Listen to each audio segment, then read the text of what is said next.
Oh, good. Very good.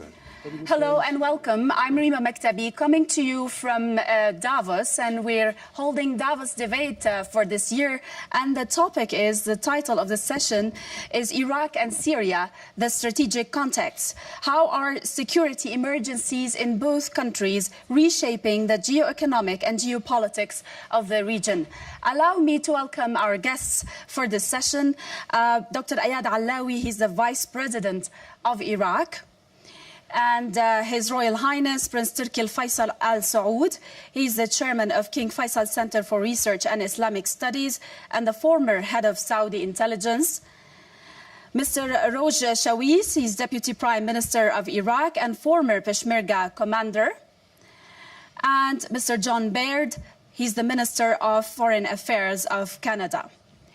Welcome to the session. Dr. Allawi, I will start with Iraq, obviously.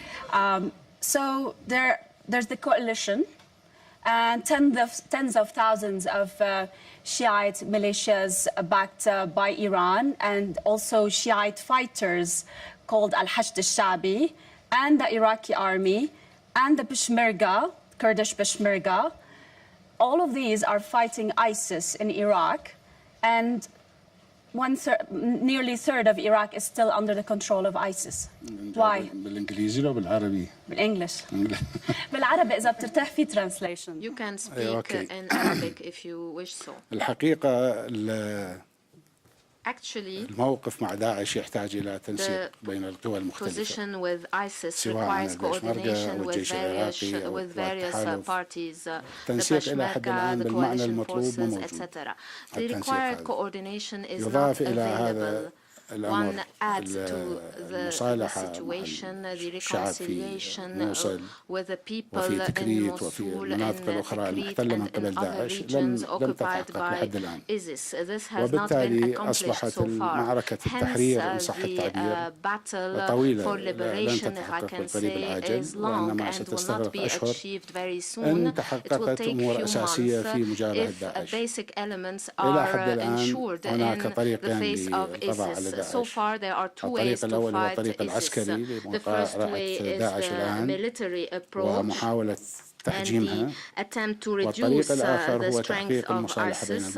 Second, we have to achieve reconciliation amongst Iraqi citizens. In Mosul, we know that there are many politicized laws that try to marginalize many sectors in society.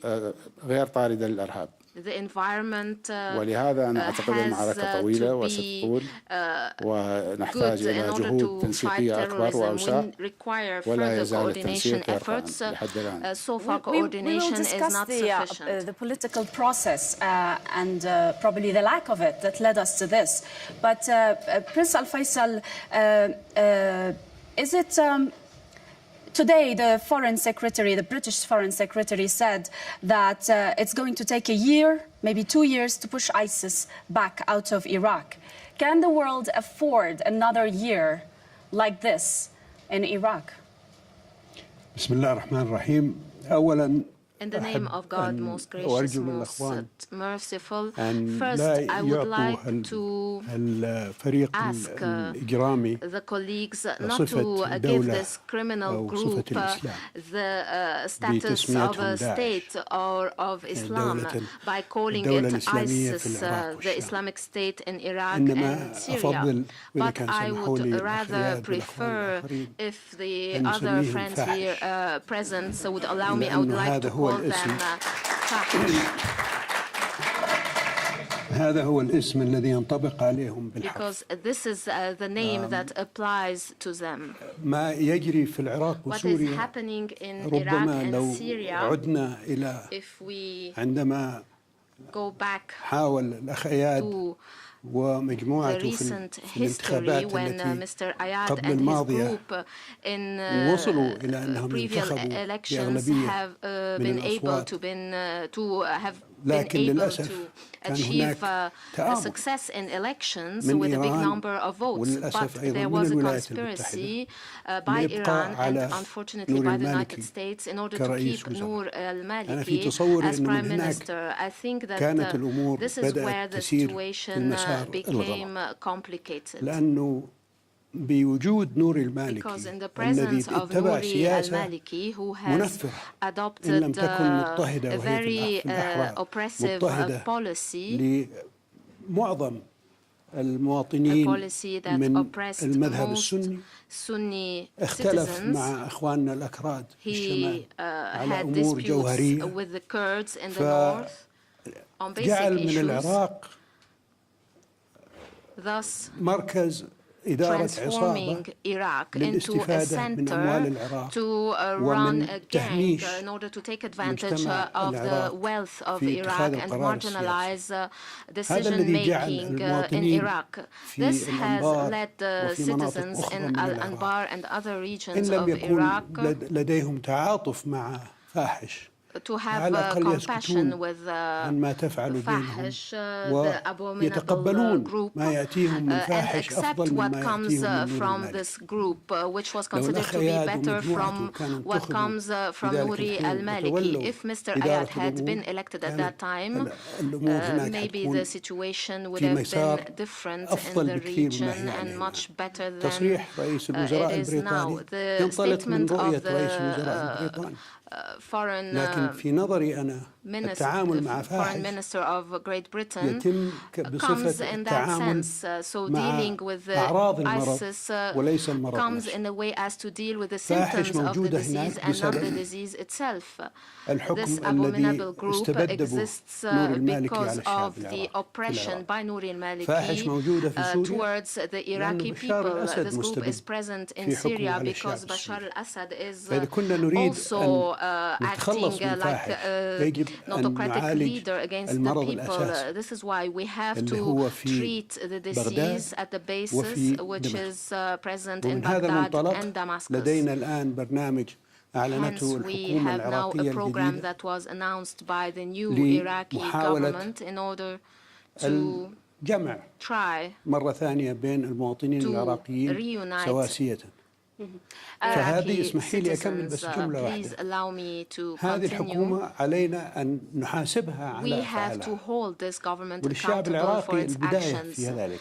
The ولكن Iraqi المجتمع people الدولي has a أيضا role to play in that, مصلحة in من addition أنه to يكون the في لنا international community, because مراقبة it is in our ومحاسبة لما interest يدور في العراق. to have accountability Prince for what is happening in Turkey, I will Iraq. ask you to stick to English. It's the official language of WEF, and this way I won't be the only one speaking English. Don't worry, I'll join you. Yes, please. Otherwise, I have to justify to our Arab audience, but it's the official language of WEF. Mr. Shawis, I think you will speak in Arabic, or do you prefer English, whatever is the... If I don't speak in Kurdish, then I am ready to speak in anything Arabic. but Kurdish. No, that's difficult a bit. Is it fair, Mr. Shawis, to say that Nour al-Maliki is the only problem of Iraq and his policies and his government led us to this? أنا أريد أن أعود إلى سؤالك الأول. I would like to go back to your عندما first ذكرت question الجيش when you العراقي mentioned the والحشد Iraqi الشعبي army, والبيشمركة الكل the يقاتلون داعش. Peshmerga, and the يظهر fact that للوهلة الأولى everyone is وكأن fighting القوى Daesh in addition to the Iraqi الكبيرة volunteer هذه لا forces. تستطيع أن تعمل All شيئا these forces, in fact, are not أمام capable of achieving تنظيم معين. anything in front of this ولو أنا organized لست group. متعود على استعمال I'm ما not تفضل used به to سمو using the الأمير term proposed by بتسمية His Royal Highness الإرهابيين Prince Al-Faisal by calling بفاحش. these terrorists fahish and لكن abominable الإرهاب group. هو But ليس ناتج محلي terrorism وخاصة is هذه not a التنظيمات local الموجودة في العراق وفي product, سوريا especially these groups present ناتج in محلي Iraq فقط and Syria. They are not a local وليست منظمة product. محلية Only مقيدة this is إنما not هي a local منظمات organization, but these are لها امتدادات في العديد من organizations that البلدان. have إن ramifications in لم many نقل في countries. جميع بلدان في If جميع not البلدان وهي everywhere تستعمل in the أساليب world, they are غير تقليدية using أساليب methods that are not مستمدة من conventional, مفاهيم that قديمة are inspired from قديمة old خاطئة وإلى آخره wrong beliefs and تجعلها traditions. تقوم بأعمال تضر بشكل أكبر بكثير أو تؤثر بشكل أكبر بكثير مما تستطيع الجيوش أو حتى تنظيمات أخرى موجودة القيام بها. لهذا نرى أن هذه الأساليب وهذه الطرق التي يستعملها الإرهابيين أدت إلى حصول وضع غير طبيعي في العراق على الأساس. لكن المهم هنا هو أن ننظر إلى العراق بأن أحد أسباب ظهور التنظيمات الإرهابية وخاصة ما حصل في الموصل وليس الموصل فقط إنما في كافة المناطق السنية من العراق كان بالدرجة الأولى بنتيجة ما جرى في العراق بشكل عام وليس خطأ شخص واحد إنما خطأ توجه أو هناك توجه خاطئ. هذا التوجه أدى إلى تشكيل بيئة ملائمة استفادت منه الإرهاب وهذه البيئة نتجت عن ممارسات وسياسات خاطئة ناجمة عن توجهات باتجاه احتكار السلطة والتمسك بالسلطة من قبل طرف واحد أو مكون واحد. الحقيقة في العراق لا يمكن كبلد متعدد المكونات معدد القوميات والأديان لا يمكن أن يحكم من طرف مكون واحد، بل العراق يجب ومن الممكن أن يستمر كالعراق عندما يكون حكمه متمثل بكافة مكوناته على أساس شراكة حقيقية وواقعية. Mr. Baird, we've just witnessed the first combat on the ground, direct combat between coalition forces, specifically Canadians, and ISIS. It happened a few days ago. Does this prove the theory that those air raids are not enough? And to liberate Iraq from ISIS, the world and Iraqis and Syrians will need foreign boots on the ground. Listen, we're providing some capacity building and training for the Kurdish Peshmerga forces. I think we've come a long way in a few short months. They were engaged and responded accordingly. I don't think that there's any one answer to the challenge. His Royal Highness can call it what he does. I call it a cult. A barbaric death cult, but we really need to take a multi-pronged approach. The combat mission, I think, is important. So too is a genuine, inclusive government with an inclusive program out of Baghdad. We've seen progress to date. We should acknowledge that from the new government. More needs to be done. We must continue to go after the financing of Daesh. We must continue to stop foreign fighters from going in. There's a wide range of things we need to do, but we must attack the sectarianism which has been exacerbated by the past government in Baghdad and by other states or another state and the other non-state actors. To me, though, it is tremendously important that the average, I think the Kurds have the KRG, they have a structure. So there's been greater progress, I think, with the Kurds in recent months. We need to see that same progress with the Sunnis as well. That's more challenging, but the average Sunni has got to feel a greater attachment to their state. I was going to come to that, but allow me to interfere here because I just came out of Kurdistan and I was at the outskirts of Mosul and I saw the Peshmerga. I was embedded with them, and it's a bit exaggerated. This help, international help to al-Peshmerga and to Kurds. I haven't seen very developed weapons, and we haven't seen a lot of foreign advisors on the ground. So what's really happening there? Listen, there are Canadian trainers on the ground. I'm sure there's always more that can be done. We've also brought in, with heavy lift capacity, a lot of ammunition to support the Kurdish Peshmerga. I think in the West, we'd like to see immediate gratification. We'd like to see significant results quickly. This didn't develop overnight. It won't be successfully tackled overnight. But I think if we continue a sustained multi-pronged approach, we will meet with success. Dr. Alawi, all this money that has been spent on the Iraqi army since 2003, all the training, hundreds of thousands of dollars. Why did the Iraqi army... More. I just want to be humble about the numbers. Let me go back to His Excellency the Ambassador.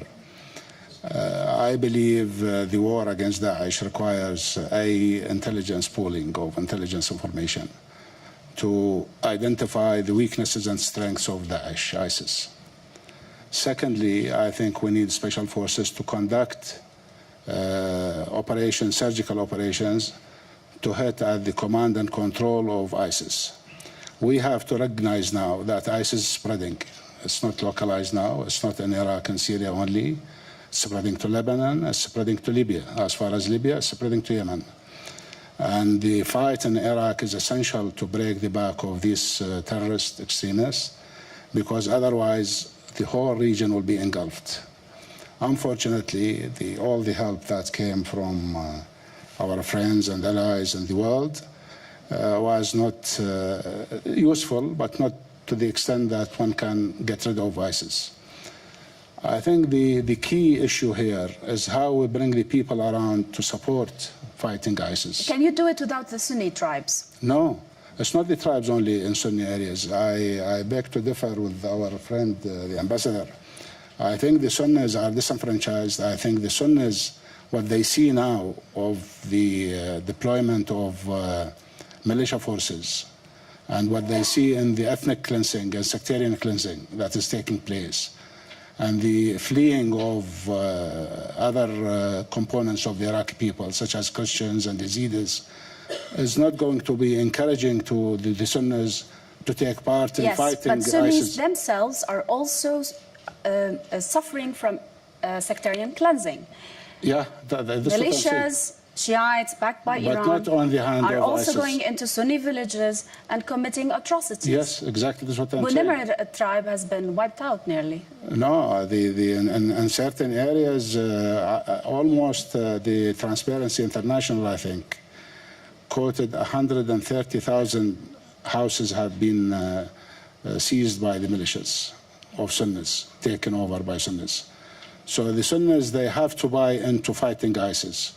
What is happening in the theater, in the practicality of daily life, the Sunnis are being alienated more and more every day, not only Sunnis, but other components, with the exception of Kurdistan, which is harboring now, 1.6 million refugees, displaced people. It is very difficult without gaining the support of the people, without all the people, Shias, Sunnis, Christians, whatever. It's going to be very extremely difficult to fight Daesh on military grounds only. Militarily, we know very well that foot soldiers are required, and foot soldiers that are required should be special forces soldiers.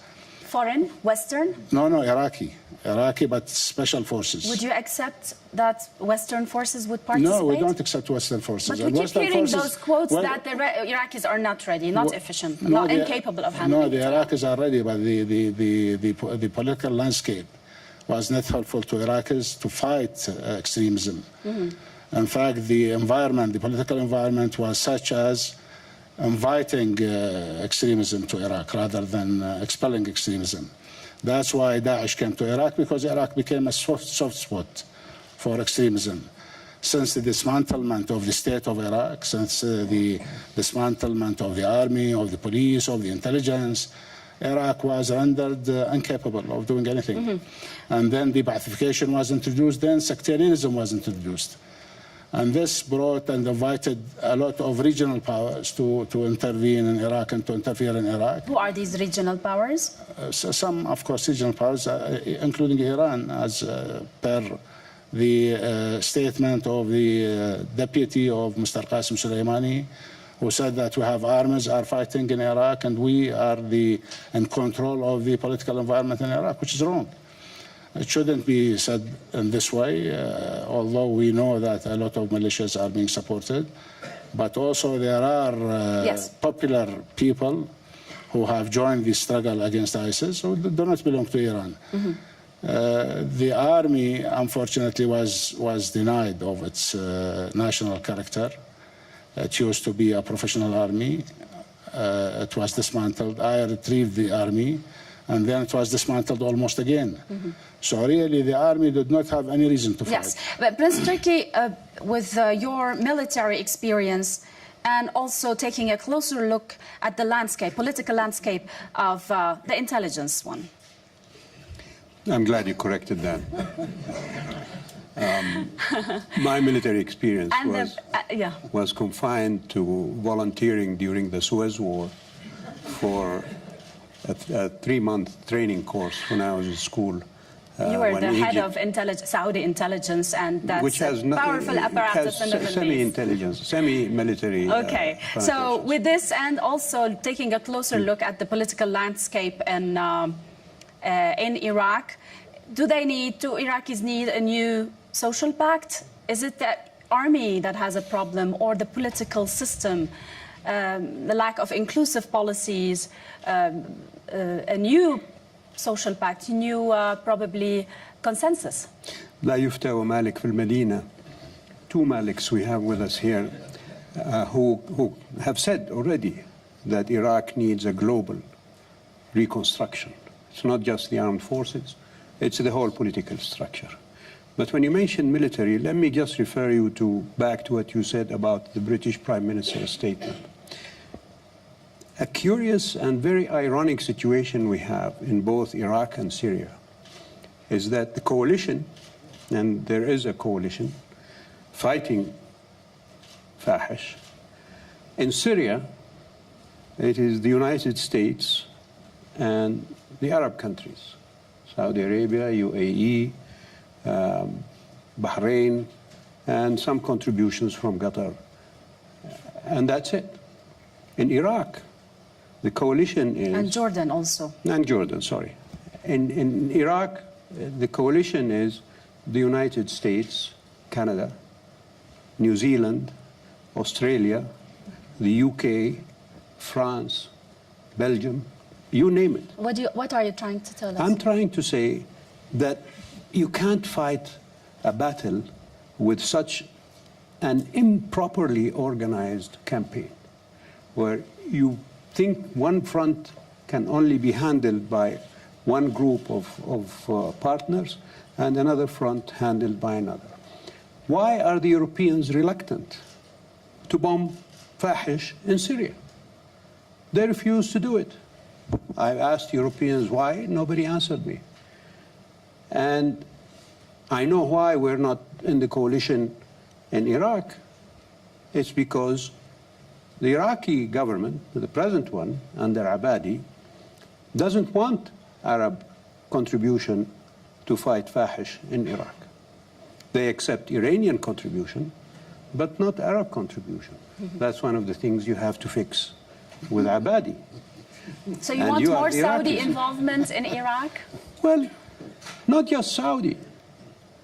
This is a battle for all of us. When, there is a refrain, we heard it after September 11th, 2001, and now it's coming back, which is the clash of civilizations. Today, we are in a clash for civilization. These people that we are fighting, Fahish, are obscene. That's what the word means in Arabic. They kill the innocent, they rape women, they enslave men and women, they teach their children how to chop people's heads off. That is unacceptable. It's an assault on all of us. And to separate between commands in Iraq and commands in Syria and different measures taken in France or in the UK or Madrid or wherever you want, that's what Ayad Alawi was referring to, that we must share intelligence on these issues. These people operate, you see them recruiting people from everywhere. How come? There are states, there are governments that should be preventing that activity. But because they're not sharing whatever knowledge they have, or because of reluctance to operate on one front and not the other, we're in this mess. Allow me to take a short break and come back to this discussion about Iraq and Syria. Okay, let's continue. يلا ready.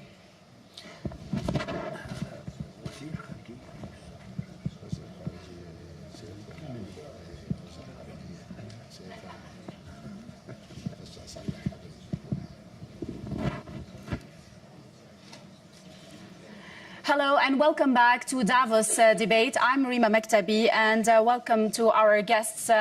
I will ask a couple of questions to my guests and then go back to your questions. If you would like to participate in this debate, please get ready.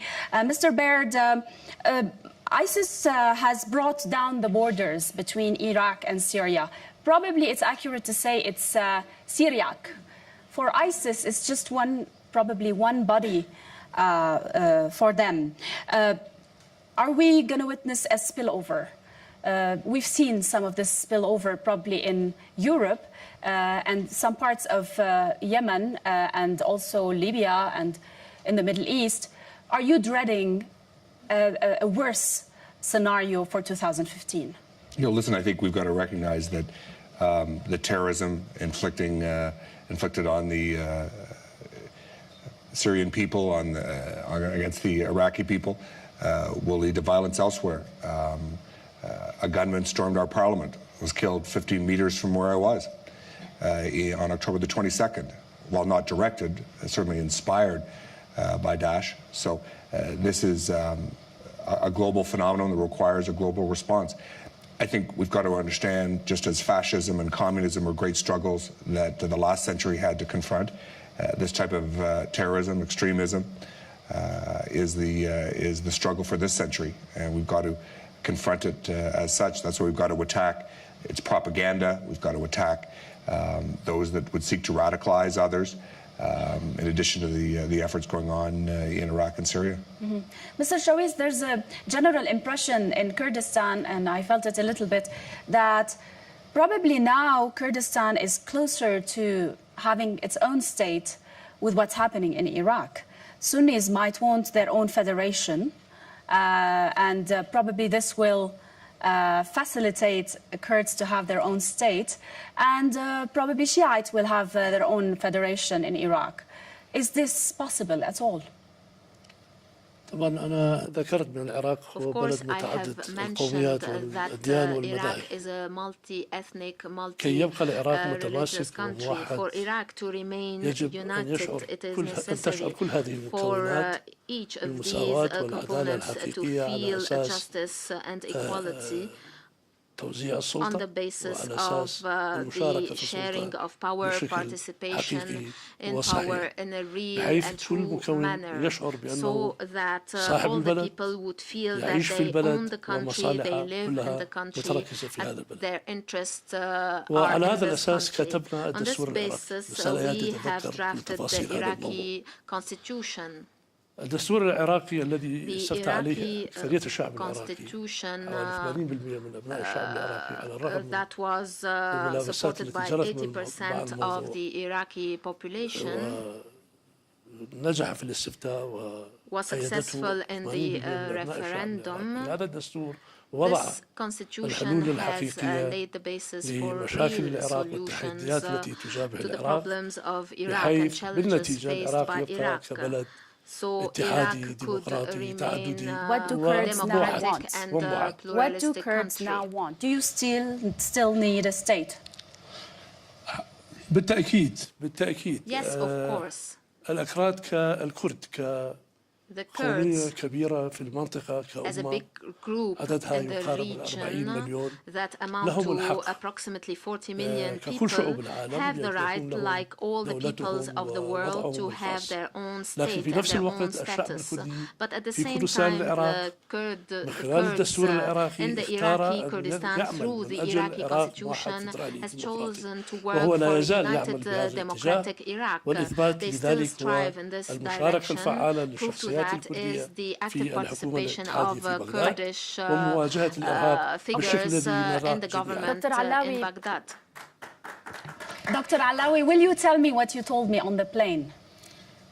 That it's not the time for a Kurdish state. I'll say it now, but let me first thank His Excellency the Minister of Foreign Affairs of Canada for the help they have provided to Iraq, both logistics and weapons, especially to Peshmerga. Regarding Kurdish state, regarding is it the time? No, I spoke to, we have lots of friends in Kurdistan. I agree with Kaka Roj that they ultimately would want to have a state. When? But the president of Kurdistan, of the region of Kurdistan, I had a very frank discussion with him. And he said that the time is not right now. I told him the time is not right now, and he agreed that this is not the time to separate and to dismember Iraq. And let me also add by saying that the Kurdish region is voluntarily part of the Iraqi state, the state of Iraq. They need to be seen as real partner in Iraq. So with a better relationship with Baghdad government, there's no need for a separation? I believe so. I believe ultimately if we do the real mixing of justice in Iraq and produce oil and gas law and revenue sharing law and get the Kurds to be part of Iraq, I don't think they'll be thinking of separating, because voluntarily they were part and parcel and still are part and parcel of Iraq. And of course, unfortunately, the governments, the successive governments in Iraq, probably with the exception of my government, was very bad to the Kurds, was very... Unfortunately for a short time. Yes. But there were a lot of atrocities committed against the Kurds. Yes. And of course, this pushed the Kurds to the corner. So it's not the time. Not the time, no. And Mr. Barazani also indicated to me, and they agreed with me, that this is not the time to have a state. He told me something else, but on camera, actually. Tell me, what can I tell you? It was on camera for our viewers. Prince Turki, let's look at the big picture. Kurds want their own state, not only in Iraq, parts of Syria. They're the largest ethnic minority in Turkey. Syria doesn't look the same. Assad is probably a president for the Alawite region and some of Damascus. Iraq, the Sunnis may want to ask for their own federation. Are we facing a new Sykes-Picot or a new Middle East? The borders are becoming different. I hope not. I agree with Ayad Alawi when he says that this is not the time for separation. Because if you start that ball rolling, it's not going to stop. And not only is it not going to stop, it's going to create conflict. You mentioned the Kurds in Turkey. You mentioned the Kurds in Iran, in Syria. And is it just the Kurds? If you go down to the smaller components of these societies, you can break them down into tribes, into sub-tribes, and so on. And I think if we want more trouble, this is the time to do it now. If we want peace and stability, this is the time to take this gentleman's advice and say that Iraq is composed of different ethnic and sectarian compositions, and they should remain united.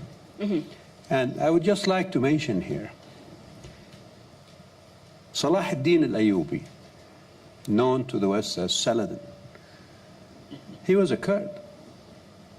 He established a dynasty within the Abbasid Empire called the Ayyubid dynasty that lasted for 200 years, having unified all of the Levant and the Arabian Peninsula, Egypt, Syria, present Egypt, Syria, Jordan, Lebanon, Palestine, parts of present-day Turkey, Iraq, and so on, and Arabia. They were all under Kurdish rule at that time.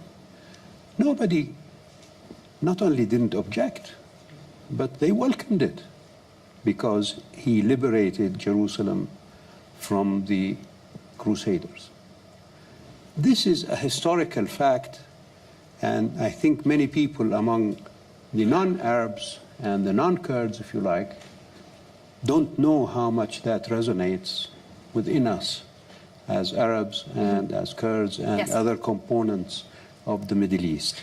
And my point here is that if we have an Iraq that has all of its components under the same political rights and obligations, what's wrong with having, as already exists, an Iraqi president who is Kurdish? Yes.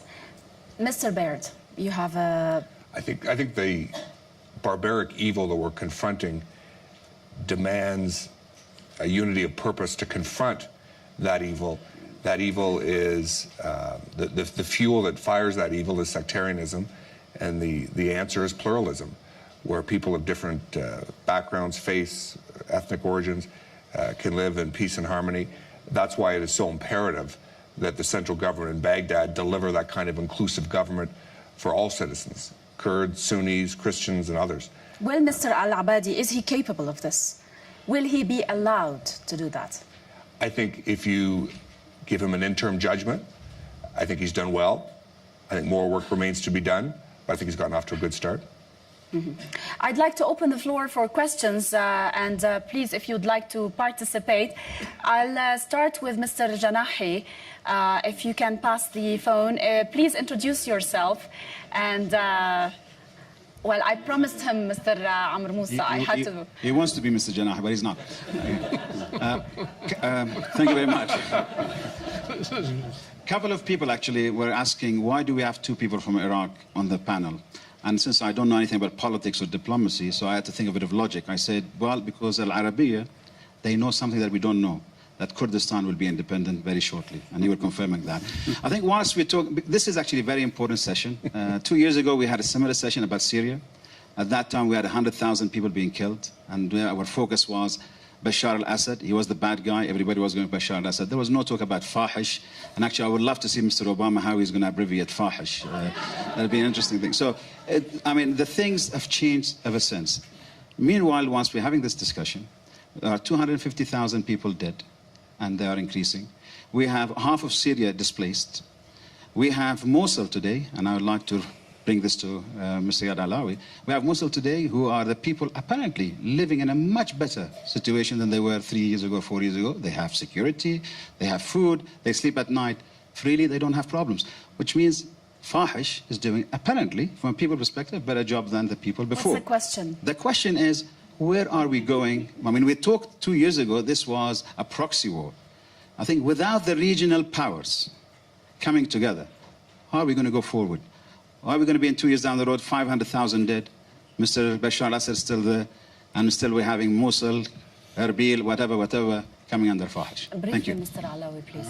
The question is yours, but Thank briefly. you. Well, anyway, ISIS is getting stronger. It's not true that they have lost control in Syria and are losing control in Iraq. They are spreading. Let us face the facts as they are.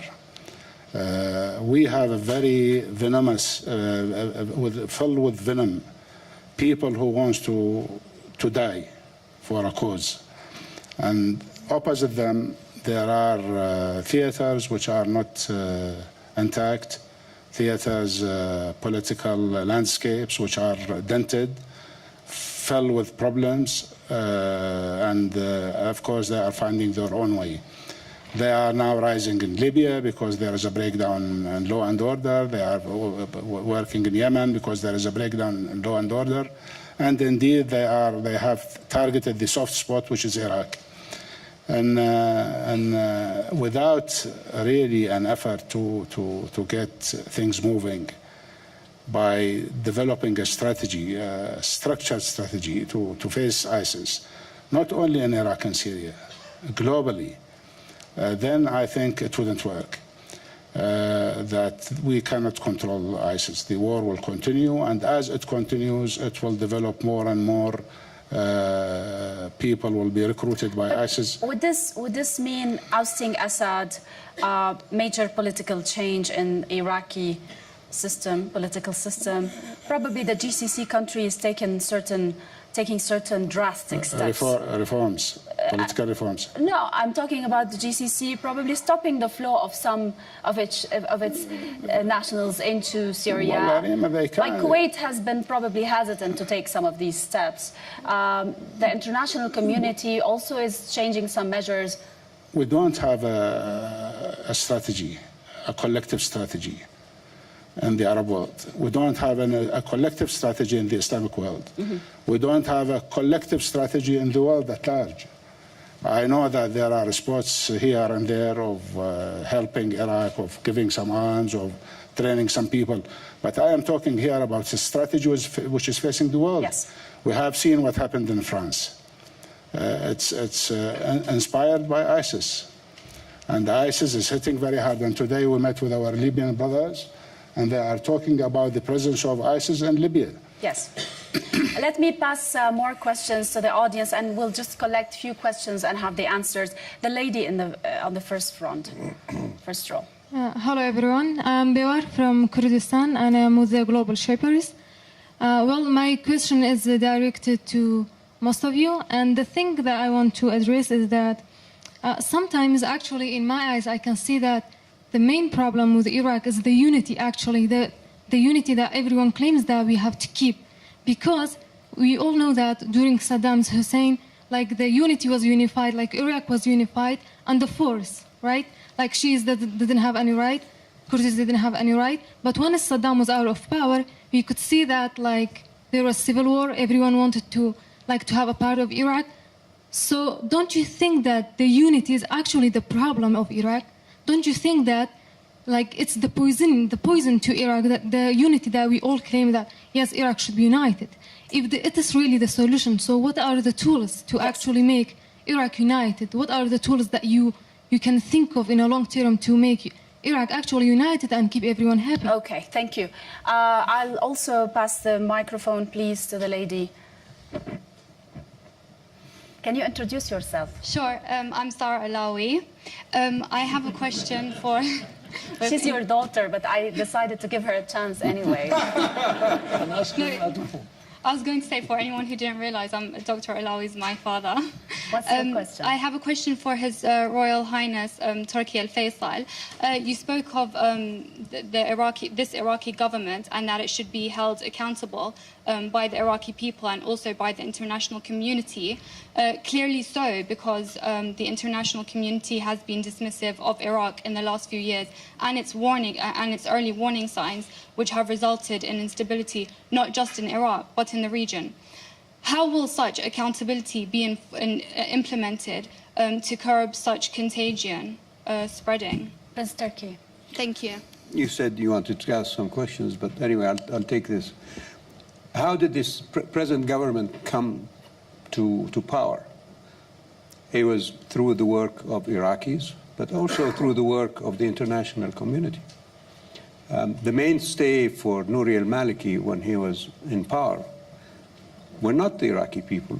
They were mostly the support that he was getting from Iran on one side and from the United States and European governments on the other side. And when that support disappeared from Nouri al-Maliki, you had the opportunity of the formation of a national unity government that includes opponents or former opponents of Nouri al-Maliki, maybe still are, and others who will contribute, obviously, hopefully, to the betterment of the situation in Iraq. And that's what I meant by holding this present government accountable. Because what happens in Iraq, as Dr. Alawi said, affects all of us. Yes. And so we need to be watching and telling our Iraqi friends in government that if they don't do things right, then the international community has a responsibility to advise them and to hopefully work with them in overcoming whatever difficulties. Mr. Baird, quickly, please, I'd like you to answer the question of the lady at the front row about the unity. Looking from a Western point of view, do you think that the Iraqis need to revise their whole political system? I think it's the evil that they've got to confront must take priority.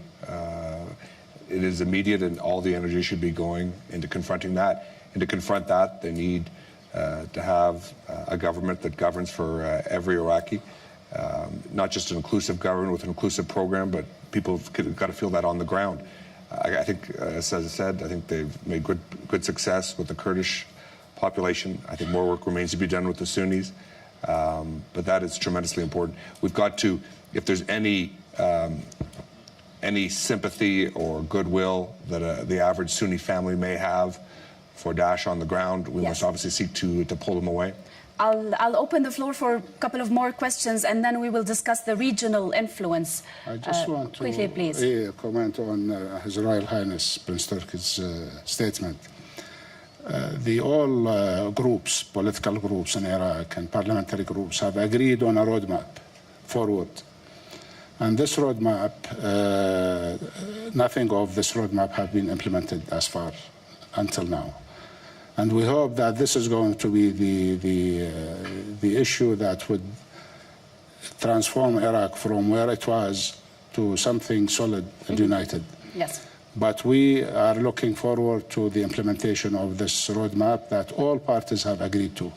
And we will see, and we are holding the government accountable if they are going to agree on this, because they have signed their roadmap. Yes. Please, can you pass the mic to the gentleman in the third row? Thank you. Peter Goodman with the International Business Times. For Vice President Alawi, is your government now sharing intelligence with the Saudis? And if not, why not? You mean the Iraq government is not sharing intelligence with anybody? In fact, only with a bit with the British and a bit with the Americans. But as far as me is concerned, what my information says, that there is no sharing of intelligence with the Arab countries as yet. This is the cause, and I think this is the case. I think this is when I spoke about pooling intelligence, which is very important. It's not happening until now. It's not taking place. Why not? Why not? Why not? Because there is no will to pool the information. And the international allies also are not party to the information, to pooling the intelligence. There is no intelligence gathering at all in the region. Dr. Alawi, allow me to open the floor for more questions. I don't know if anyone from this side would like to participate. There's also someone at the back, this side.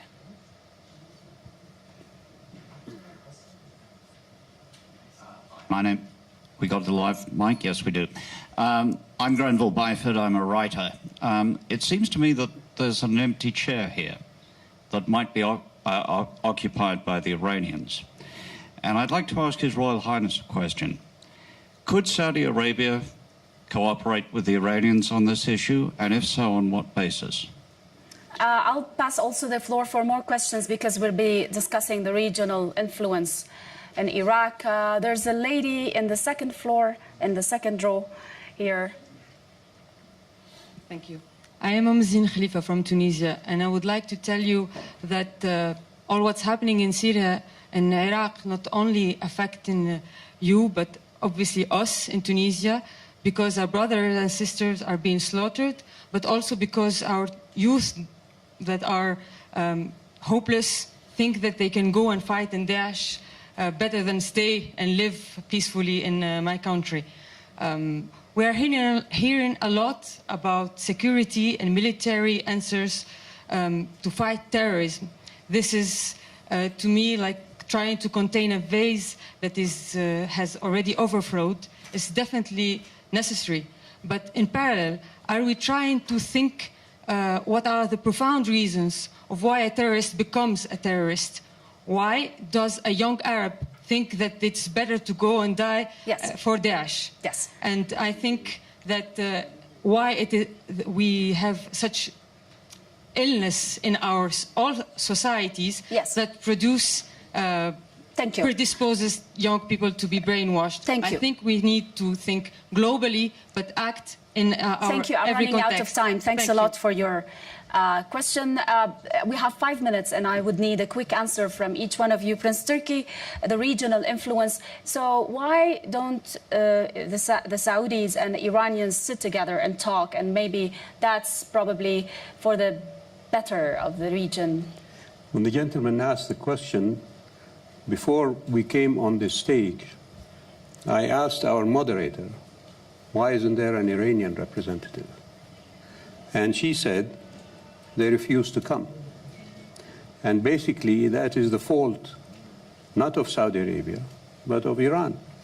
And basically, that is the problem that we have with Iran. The kingdom has always extended a hand of friendship to Iran and to the Iranian people. If you look back on all of our engagements with Iran, and more recently with the Rouhani government. When he was elected, the king sent him a congratulatory note. An invitation was extended to his foreign minister to come and visit. He never did.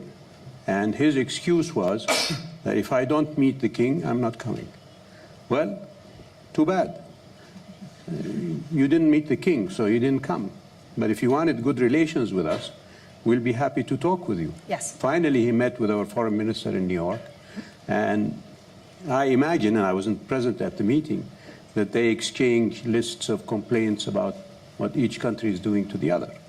And I think Iranian engagement is important, but they have to show seriousness in meeting our concerns.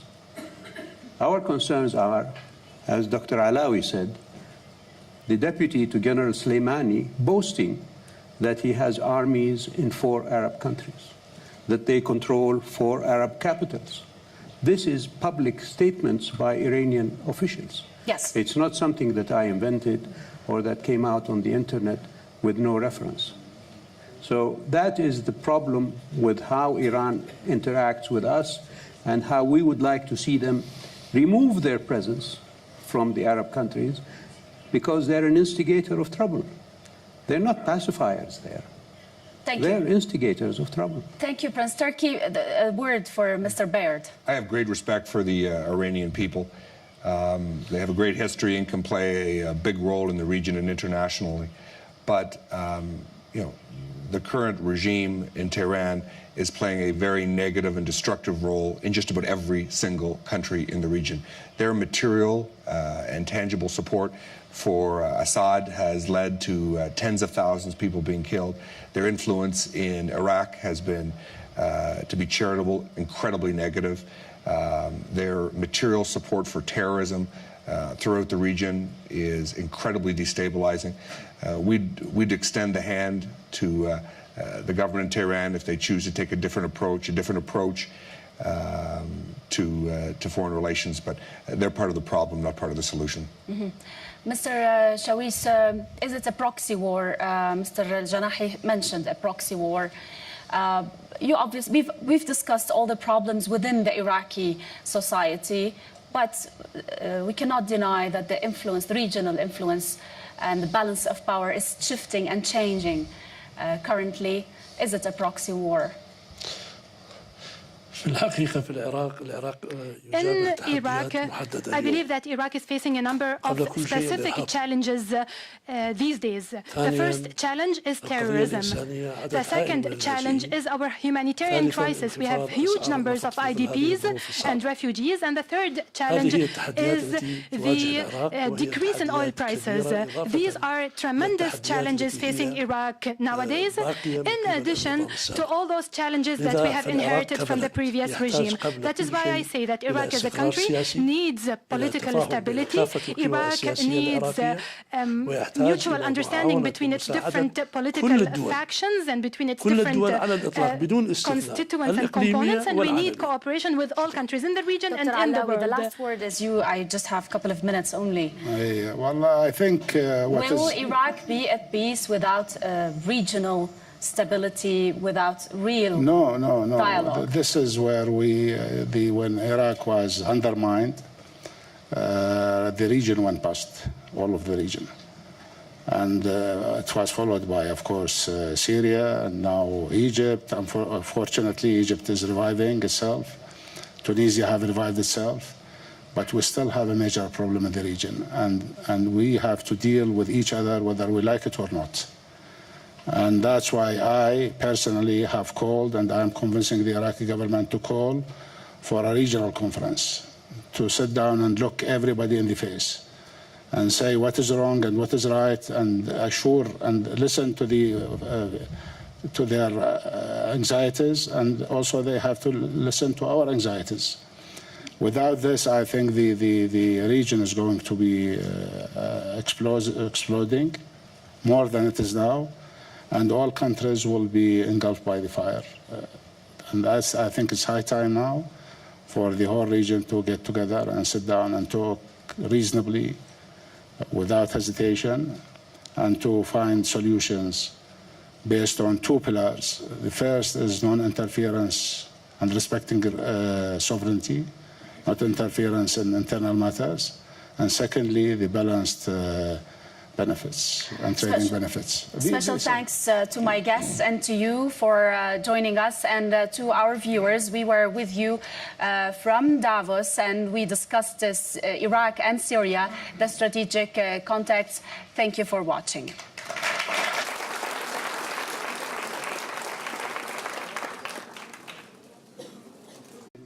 Oh, good. I'm going to do that. Hello and welcome. I'm Rima Maktabi, coming to you from Davos, and we're holding Davos debate for this year.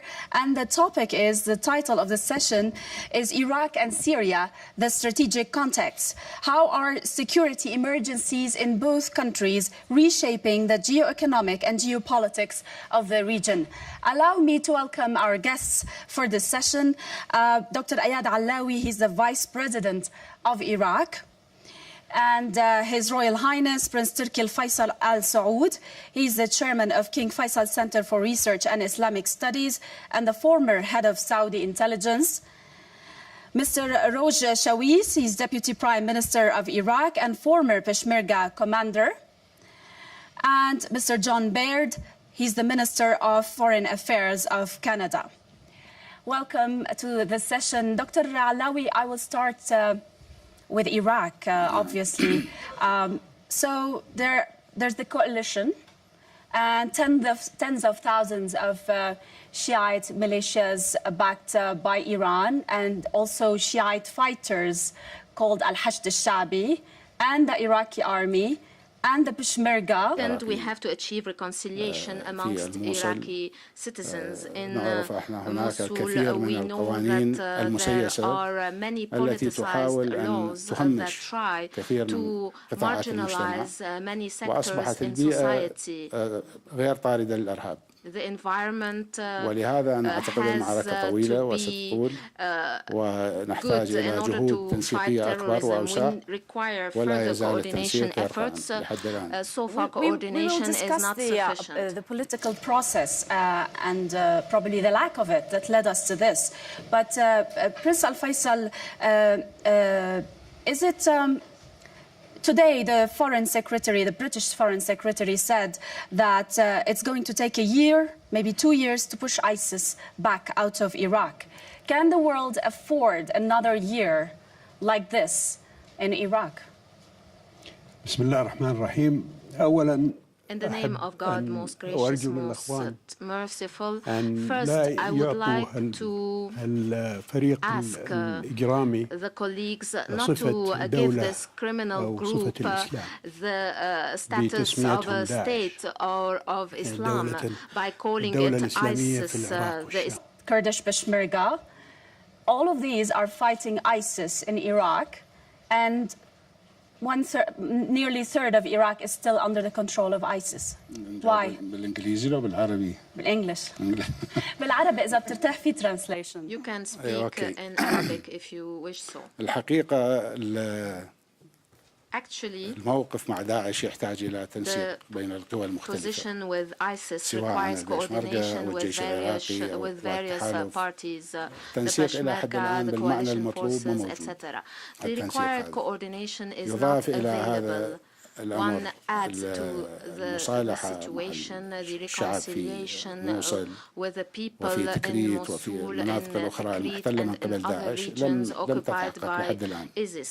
This has not been accomplished so far. Hence, the battle for liberation, if I can say, is long and will not be achieved very soon. It will take few months if basic elements are ensured in the face of ISIS. So far, there are two ways to fight ISIS.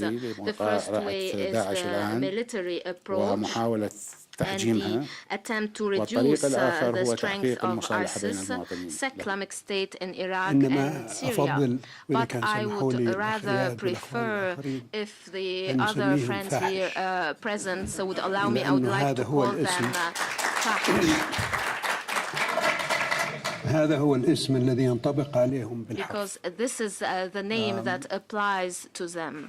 ما يجري في العراق وسوريا ربما لو عدنا إلى عندما حاول الأخ إياد ومجموعته في الانتخابات التي قبل الماضية وصلوا إلى أنهم انتخبوا بأغلبية من الأصوات لكن للأسف كان هناك success in elections with a big number of votes, but there was a conspiracy by Iran and unfortunately by the United States in order to keep Noor al-Maliki as Prime Minister. I think that this is where the situation became complicated.